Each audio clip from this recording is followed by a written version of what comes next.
Hello दोस्तों, welcome to my YouTube channel. आज के लेक्चर में हम स्मॉल पॉक्स जो टॉपिक है वो लेकर आए हैं। आज के लेक्चर में हम स्मॉल पॉक्स के बारे में पढ़ेंगे। जो एमएसएन और सीएचएन दोनों नर्सिंग का जो सब्जेक्ट है, एमएसएन और सीएचएन, उस दोनों में ये कम्युनिकेबल डिजीज में आते हैं। तो हम इस टॉपिक को आज क्लियर करेंगे कि आखिर में स्मॉल पॉक्स होता क्या है, कितने टाइप्स का होता है, देन इसके क्लासिफिकेशन क्या क्या है, देन इसके बाद इसके कॉजेज पढ़ेंगे, देन इसके क्लिनिकल मैनिफेस्टेशन पढ़ेंगे, देन पैथोफिजियोलॉजी पढ़ेंगे, देन इसके मेडिकल मैनेजमेंट पढ़ेंगे और देन प्रिवेंशन और कंक्लूजन। ये सारे टॉपिक को हम आज के लेक्चर में क्लियर करेंगे। जो स्मॉल पॉक्स के सब टॉपिक्स होंगे ये सारे आज हम क्लियर करेंगे। तो चलिए दोस्तों, वीडियो का हम स्टार्ट करते हैं। सबसे पहले इंट्रोडक्शन। अब small pox is an acute infectious disease. जो स्मॉल पॉक्स जो होता है वो एक्यूट इन्फेक्शियस डिजीज होता है, यानी इन्फेक्शन से होने वाले डिजीज है। Characterised by severe constitutional disturbance and a single crop of skin eruption. जो हमारे स्किन में इरप्शंस लाइक स्ट्रक्चर्स फॉर्म कर देता है। Previously every year these were thousand of death due to smallpox in India. यानी पिछले कई सालों से जो हमारे इंडिया में हजारों मृत्युआ होते चली आ रही थी। At its high 10 to 15 million cases year with 2 million death. यानी कि एक आंकड़ा लगाया गया, एक अनुमान लगाया गया था कि 10 to 50 million cases per year हो रहा था विथ 2 मिलियन डेथ, यानी 2 मिलियन डेथ के साथ। तो ये हमारा स्मॉल पॉक्स का इंट्रोडक्शन है। Then next,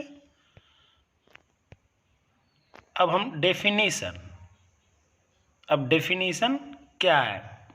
small pox is an infection caused by the variola virus. जो स्मॉल पॉक्स है वो काहे से कॉज होता है? Variola virus. एक वेरियोला वायरस होता है जिससे स्मॉल पॉक्स जो होता है, यानी चेचक बोल सकते हैं, वो कॉज होता है। Member of the pox virus family. अब वेरियोला वायरस किस फैमिली से आता है? यानी पॉक्स वायरस फैमिली से आता है। जो हमारा वेरियोला वायरस है वो आता है पॉक्स वायरस फैमिली से। Next, smallpox has been around 4 century. जो स्मॉल पॉक्स है बहुत सदियों से चलने आने वाला ये डिजीज है। स्मॉल पॉक्स जो है वो सदियों से चले आने वाला डिजीज है। Disease attacks the blood vessels with in the skin. ये जो डिजीज होती है, यानी स्मॉल पॉक्स जो होती है, जो हमारे स्किन का जो ब्लड वेसल्स होता है उस पर क्या करता है? अटैक करता है, यानी आक्रमण करता है। और द कॉम्प्रोमाइज इम्यून सिस्टम, और इम्यून सिस्टम को भी कॉम्प्रोमाइज करता है। अब देखेंगे स्मॉल पॉक्स के टाइप्स। देखिए दोस्तों, पहले देखते चलते। इंट्रोडक्शन आपको समझ में आया, देन डिफिनीशन, किससे कॉज होता है ये पता चला, यानी वेरियोला वायरस से कॉज होता है। और किस फैमिली से आता है? पॉक्सो वायरस फैमिली से। Types of smallpox. अब टाइप्स देखेंगे। There are 2 types, variola major और वेरियोला माइनर। जो स्मॉल पॉक्स होते हैं उसके कितने टाइप्स होते हैं? Variola major and variola minor. अब वेरियोला मेजर क्या होता है? Is the severe and most common form of infection. यह सीवियर होता है, यानी बहुत ज़्यादा फैलने वाला इन्फेक्शन होता है। जो कॉमन फॉर्म का होता है with most extensive rash and fever. इसमें बहुत ज़्यादा एक्सटेंसिव फीवर होती है। देन वेरियोला माइनर, उस तो मेजर था तो मेजर से ही पता चला था। माइनर है तो लेस होगा, less common presentation of small pox, less disease with death rate 1% और लेस। माइनर में बहुत कम ही डेथ होते हैं। देन नेक्स्ट पढ़ेंगे हम रिस्क फैक्टर। अब रिस्क फैक्टर क्या होता है? स्मॉल पॉक्स जो है उसका रिस्क फैक्टर आखिर में क्या होता है? देन ये 3 स्टेज में इसका रिस्क फैक्टर दिखाया गया है, हाई रिस्क, मॉडरेट रिस्क और लो रिस्क। जो स्मॉल पॉक्स है उसका 3 स्टेज में रिस्क फैक्टर को डिनोट एक्सप्लेन किया गया है, हाई रिस्क, मॉडरेट रिस्क और लो रिस्क। हाई रिस्क में पहला फेब्रिल प्रोडोम, यानी जो उसका जो प्रकोप होगा वो फेब्रिल होगा। Then classic smallpox lesion से भी हो सकता है, सेम स्टेजेस ऑफ डेवलपमेंट से भी हो सकता है। देन मॉडरेट रिस्क में लिवरल प्रोडोम हो सकता है, 1 मेजर और greater than equal to 4 minor criteria हो सकता है। लो रिस्क में नो फेवरेबल प्रोडोम और favourable prodrome and less than 4 minor criteria. ये था उसका रिस्क फैक्टर। अब देन पढ़ेंगे कॉजेज। अब स्मॉल पॉक्स जो है आखिर में क्या क्या कॉज से होता है, तो एक तो हम लोगों को पहले से ही पता है, यानी वेरियोला वायरस से कॉज होता है। Then contact with the infected person. अब जो इन्फेक्टेड पर्सन पहले से यानी स्मॉल पॉक्स से पहले से ग्रसित है, यानी उसके पास स्मॉल पॉक्स डिजीज है, देन हम उसके कॉन्टेक्ट में अगर आ जाएंगे तो हमें भी होने का चांसेस होता है, इसलिए बोला है कि contact with the infected person. Then in contact with an infected person cough और स्नीज, यानी इन कॉन्टेक्ट से भी होगा, लेकिन कैसे होगा?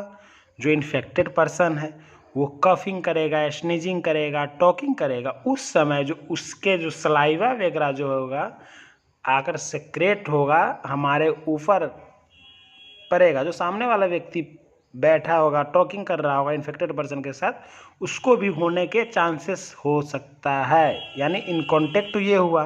Then sharing of clothing sheets. अब क्लॉथिंग सीट्स ETC, देखिए अब कोई भी क्लॉथिंग वगैरह हम शेयर करेंगे इन्फेक्टेड पर्सन का, उससे भी होगा। और जो लास्ट वन कॉज है वो आपको पहले से ही पता है, यानी वेरियोला वायरस से कॉज होता है। तो ये हमारे 4 कॉजेज, मेन कॉजेज थे। तो दोस्तों आपको पता होगा, समझ में आया होगा। देन नेक्स्ट स्टार्ट करते हैं इसके बाद साइन एंड सिम्टम्स। अब क्या क्या साइन एंड सिम्टम्स हो सकती है? जो हमारा स्मॉल पॉक्स है, उसके क्या क्या साइन एंड सिम्टम्स, क्या क्या सिम्टम्स दिखेंगे जब वो स्मॉल पॉक्स किसी पर्सन में कॉज कर जाएगा, तो क्या क्या सिम्टम्स दिखने को मिलेगा? सबसे फर्स्ट बैक एक होगा, पूरा बैक पेन होगा, यानी ACHE लगा हो तो समझ आइए कि वो पेन का कंडीशन है। बैक एक होगा यानी बैक पेन होगा, डायरिया हो सकता है, हाई फीवर होगा, वोमिटिंग होगा, सीवियर हेडेक होगी, फैटिग होगी, एक्सेसिव ब्लीडिंग भी होगा, raised pink rash turns into source that becomes crusty on days 8 और 9। जो रेज्ड पिंक रैश यानी जो हम लाल लाल फोड़े टाइप के होंगे 8 और 9 डेज के अंदर में। तो ये सारे साइन एंड सिम्टम्स थे किसके? स्मॉल पॉक्स के साइन एंड सिम्टम्स थे। नेक्स्ट है पैथोफिजियोलॉजी। अब पैथोफिजियोलॉजी देखेंगे कि पैथोफिजियोलॉजी कैसे डिजीज कॉजेशन हो रहा है, आखिर में डिजीज कॉज होने का मुख्य क्या ही है। देन पैथोफिजियोलॉजी देखिए, first inhalation of air droplet, यानी ड्यू टू ईटियोलॉजिकल फैक्टर भी बोल सकते थे। ड्यू टू ईटियोलॉजिकल फैक्टर इसमें क्या होगा? इनहेलेशन ऑफ एयर ड्रॉपलेट, जो एयर ड्रॉपलेट होगा वो इनहेल करेगा। Then mucosal replication and viraemia, mucosal replication होगा, यानी हमारा म्यूकोसा लेयर में रेप्लिकेशन होगा एंड वायरेमिया होगा। देन नेक्स्ट ड्यू टू फिर होगा dissemination to organs and skin, फिर ऑर्गन्स में वो जो रेप्लिकेशन हुआ था वो डिसेमिनेशन होगा कहाँ? हमारे ऑर्गन्स में, और देन उसके बाद स्किन में होगा। फिर इंक्यूबेशन फेज होगा, जो इन्फेक्शन गया अंदर वो डिसेमिनेशन हुआ, फिर ऑर्गन्स स्किन में पहुंचा, इंक्यूबेशन फेज कुछ दिन तक रुकेगा वहाँ, फिर वहाँ अपना काम करना शुरू कर देगा। 1 to 3 वीक्स में सेकेंडरी वायरेमिया, पूरा वायरेमिया दिखने लगेगा।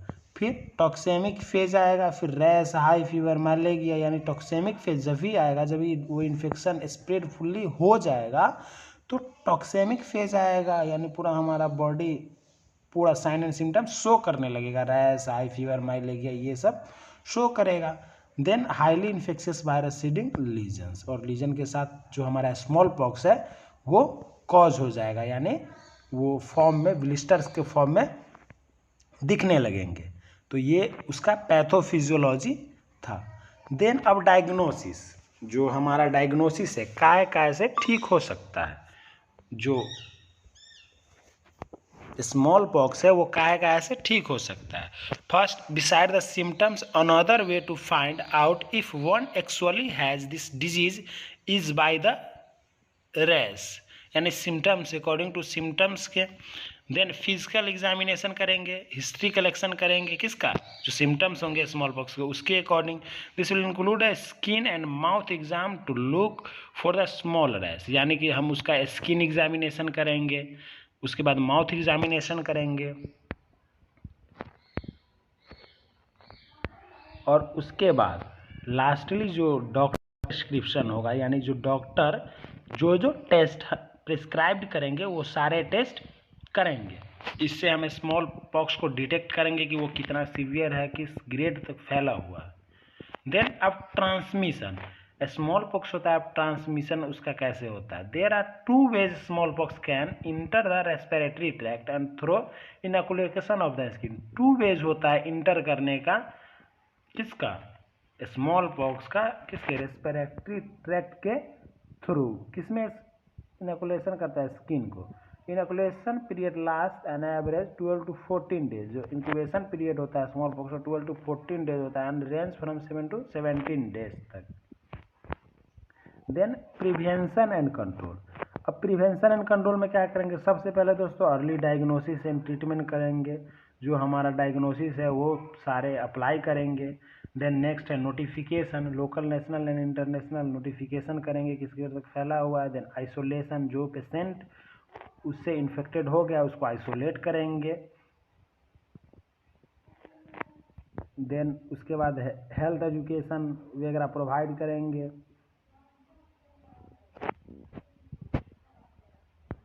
देन फिर आ जाता है कॉम्प्लिकेशन ऑफ स्मॉल पॉक्स। अब स्मॉल पॉक्स का क्या क्या कॉम्प्लिकेशंस हो सकते हैं, यानी स्मॉल पॉक्स होने के बाद क्या क्या और डिजीज कॉजेज हो सकता है, यानी bacterial infection and lesions, arthritis हो सकता है, रेस्पिरेटरी प्रॉब्लम हो सकता है, इंसेफेलाइटिस हो सकता है, मे बी चांसेस में डेथ भी हो सकता है। 30% ऑल ऑर्डिनरी स्मॉल पॉक्स में देखिए, जो चिल्ड्रन मतलब 40 to 50% for children per year और हीमोरेजिक स्मॉल पॉक्स हो सकता है। अब देखिए इसका ट्रीटमेंट देखेंगे, ये सारे कॉम्प्लिकेशंस थे। अब ट्रीटमेंट क्या क्या है, ट्रीटमेंट देखेंगे। Small pox vaccine after 1 to 4 days will prevent और मेक इट लेस सीवियर, जो स्मॉल पॉक्स वैक्सीन होता है 1 to 4 डेज विल प्रिवेंट और मेक इट लेस सीवियर, जो वैक्सीन लगाने के बाद 1 से 4 दिन में वो प्रिवेंशन करना स्टार्ट कर देता है। No drugs specially treat to the disease, जो हमारा स्मॉल पॉक्स डिजीज है उसका कोई स्पेसिफिक ड्रग्स नहीं है, और अकॉर्डिंग टू इन्फेक्शंस हो रहा है तो एंटीबायोटिक हम देंगे ही देंगे according to the condition of the जो any types of infection. Then to provide the suitable antibiotic for doctor prescriptions orders. Then person infected isolated, जो हमारा स्मॉल पॉक्स वाले इन्फेक्टेड पेशेंट रहेंगे उसको आइसोलेट करेंगे। ये सारे हमारे ट्रीटमेंट थे। अब देन आता है कंक्लूजन। तो दोस्तों आप ये लोग उतना नहीं लिखते हैं, ये जब पेपर प्रेजेंटेशन वगैरह देते हैं तो लिखते हैं, आप लोग लिख भी सकते हैं और इससे आपको फॉर्मेट का पता भी चलेगा। देन बिब्लियोग्राफी, यानी हम कहाँ कहाँ से इस टॉपिक को मेंशन किए लेकर बनाए हैं। आई होप दोस्तों आप लोगों को समझ में आया होगा कि आखिर में स्मॉल पॉक्स होता क्या है, कैसे स्प्रेड होता है, क्या ट्रांसमिशन है, क्या प्रिवेंशन है, कितने टाइप्स के होते हैं। थैंक्स फॉर वाचिंग दोस्तों, और कमेंट सेक्शन में ज़रूर बताएं कि ये वीडियो आपको कैसा लगा।